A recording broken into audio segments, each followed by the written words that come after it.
It's remarkable, isn't it, that you could stay in a room, have a bit of a creative brainstorm, put some things on paper, and then you can influence people's thinking and their way of working around the world. Not many can say they've specifically done that, but our guest today on Towards Understanding certainly can. Max Lucado has written so many books, had things adapted into films, all sorts of stuff, and that incredible creativity has led so many people to an understanding of God in a better way. Looking forward to having a chat to this author, pastor, and missionary right here on Towards Understanding. A reminder, please rate, review, like the podcast, share it with friends. It's always free, but we just love getting it out to more and more people. Let's have this chat with Max. Thanks so much for taking the time to have a chat. It's great to talk to you, and thank you so much for allowing me on your program. It's a pleasure to have you on. I love the fact that a bit of your journey is the fact that you've been a missionary overseas. You've been a pastor full time. You write these books as well.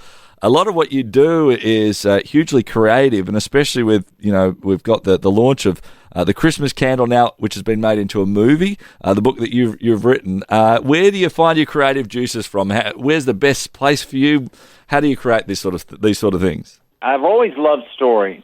As long as I can remember, I was enjoying stories. One of my earliest memories as a child is sitting down with a book, and so I've always been caught up in the world of stories.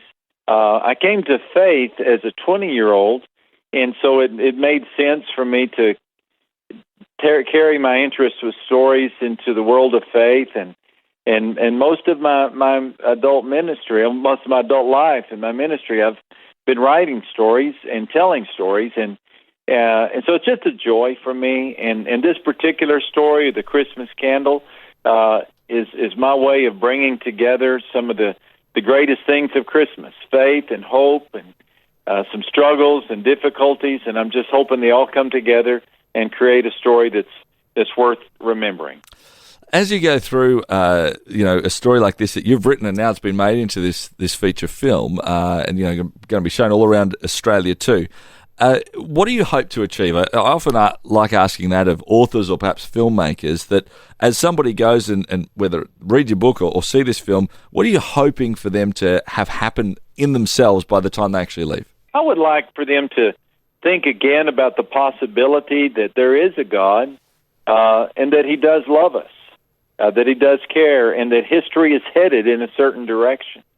We are what we believe, and if we believe that all of life is what we can see and what we can know, that creates one type of attitude. But if we believe that there is a God and that things are happening that we cannot see, but that we can trust, and that history is headed toward a positive outcome, then that creates another attitude entirely. And that attitude is called hope, and it's called faith. And so my goal in this simple movie is to create that faith in people, and hopefully to entertain them in the meantime. The movie's about a village in England in the 1880s, and there's this remarkable tradition of an angel touching a candle every 25 years and resulting in an answered prayer for whoever receives the candle. Then the candle gets lost, which is fine with the local reverend because he doesn't believe in it anyway, and in fact, he doesn't believe in much of anything anyway.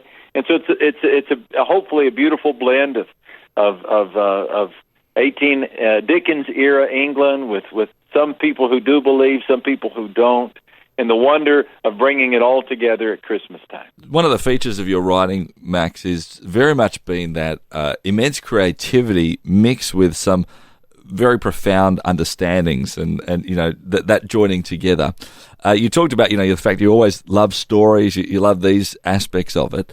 How do you keep going back to the well? I reckon, creativity can be very draining. How do you know as you write something, it's actually going to connect with somebody? Because otherwise, what's the point of actually writing it and publishing it out there? Do you have a sense that, hey, this book or that book that I'm writing is going to be the really successful ones? Well, you're absolutely right. It can be draining.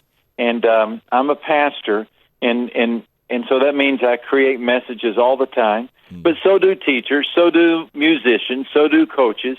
A lot of us are in the business of trying to lead and find inspiration on a regular basis.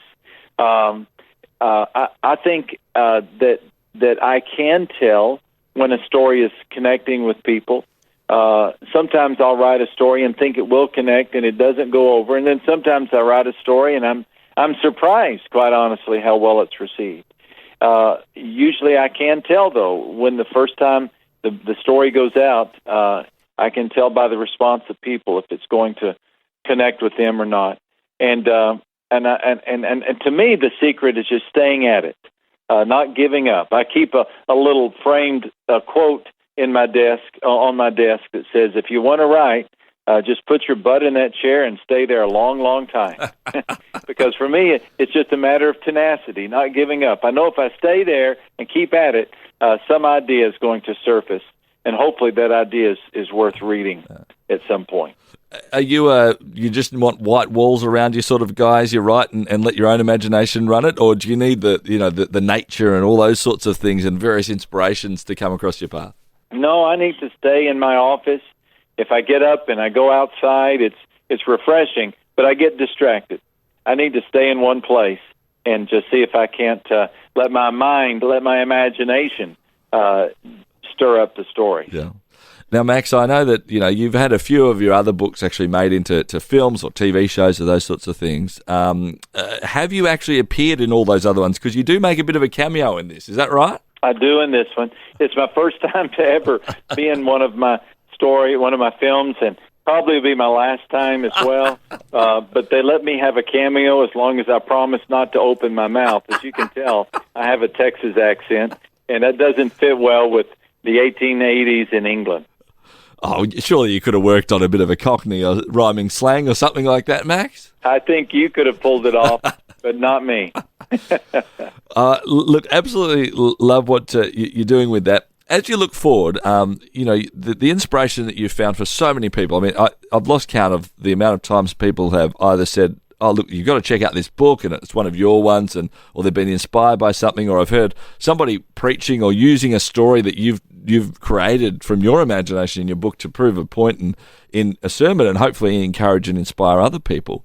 What's your plans as you go forward? You've done a whole lot of these things, like we said. You've been the missionary, you've been a pastor and still are a pastor. You've written books. You've now had your acting career, started and finished. What's next for Max Lucado?